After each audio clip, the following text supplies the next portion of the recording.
Welcome to the Astronomy Legacy Project. I'm Mike Castellas, an astronomer at the Pisgah Astronomical Research Institute, a not-for-profit public foundation located at a former NASA tracking station in western North Carolina dedicated to research and science education. The Astronomical Photographic Data Archive houses more than 220,000 photographic images from more than 40 institutions and observatories across the United States.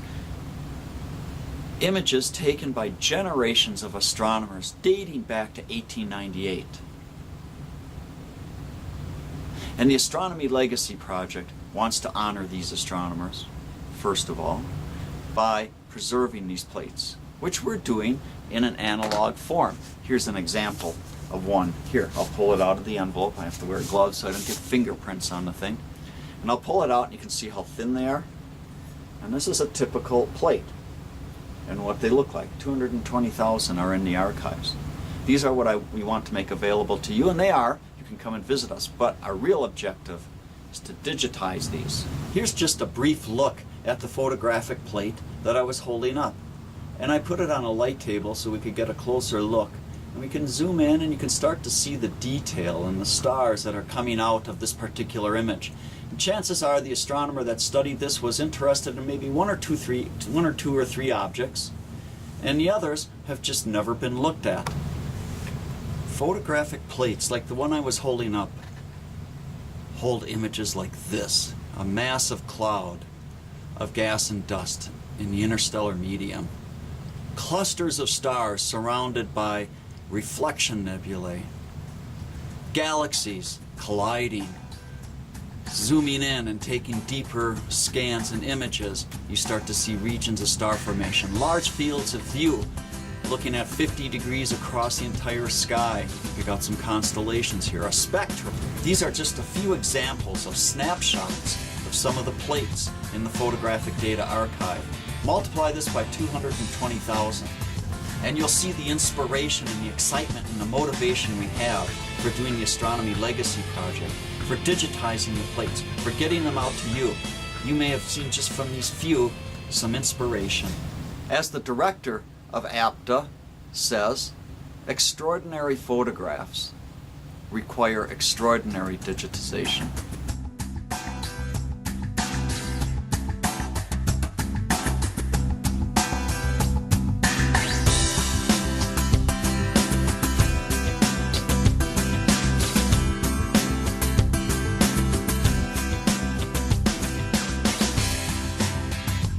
What I'm working on here are spectrums of stars. In fact, a series of spectrums of a single star, Eta Carinae. So you'll see up here there are some long, narrow images. These are black and white images of the spectrum of Eta Carinae from 1972 to about backward to about 1968. What I'm doing is comparing the changes in the spectrum. This is a very volatile star, and that's what these graphs right here represent. This one represents the bottom one here, actually this one right here, which is also on this graph over here, which is calibrated in wavelengths. And I can determine what elements are in here by moving this line and looking at a table of elements over here. For example, this one right here is hydrogen.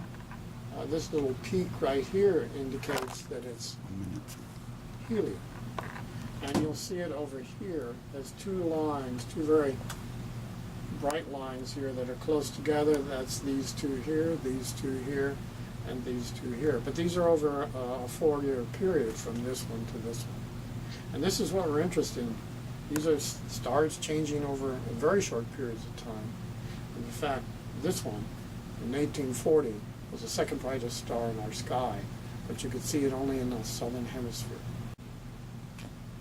Once this data are digitized, then all this information is available to the public, researchers, scientists, other astronomers who can then also examine it for variety in changes of the elements that show the intensity level change, an appearance of another element, especially at 4713, which is a helium line that we're very much interested in this sort of type of star.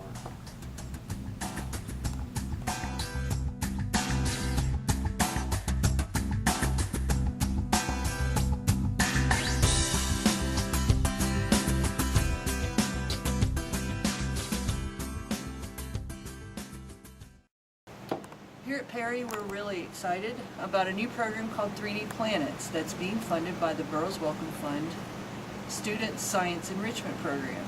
And in this program, we're going to be training students to build sections of lunar and planetary surfaces in 3D software, visual modeling software, and 3D printing software. And the students are going to be using that to help museums in North Carolina have tools for visually impaired visitors. But we can take that same technology with the digitization of the hand eyes and the Warner Swayze collections, spectral sections of those collections, and use them with our SCOPE Citizen Science project. In SCOPE, people use the spectra of stars to classify those stars. And at Perry, we still need a way to share that idea with our visitors who have visual impairments and at outreach events across the state. And we're hoping that by digitizing those plates and building 3D models of those plates, we can then share this a little bit better with folks at places like the Astronomy Days at North Carolina Museum of Natural Sciences.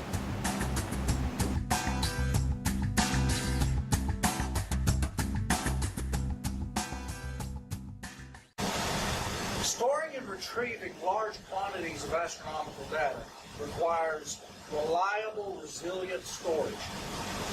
Here at Perry, we are leveraging donated storage equipment from EMC Corporation to do this. Each storage unit contains 15 drives. Each drive is half a terabyte in size, and we have, as you can see, a number of these drives here. These are all donated storage. They're all fully operational, and they're ready to store astronomical data like the 14,500 plates that we're talking about with this project. Also, we have a fiber optic network along with donated Cisco switching gear to provide dedicated pathways for retrieval of this information, as well as the compute capabilities to analyze this information for scientific usage worldwide.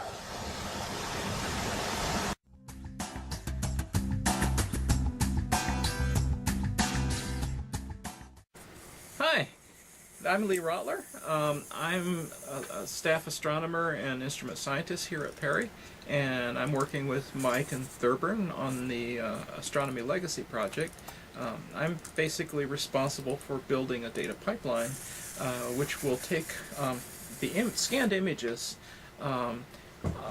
as input, and they'll do things. The pipeline will do things like adding the metadata that's required for each image, and any other processing. For instance, if we have two images of a similar area on the sky, we'll do a mosaic of it. Whatever needs to be done, I'll be writing the pipeline software to do that. This digitization project will allow astronomers all over the world to be able to log in here and analyze these data and lead to perhaps new discoveries, especially when they add it to satellite data that we're doing, that most of them are analyzing now.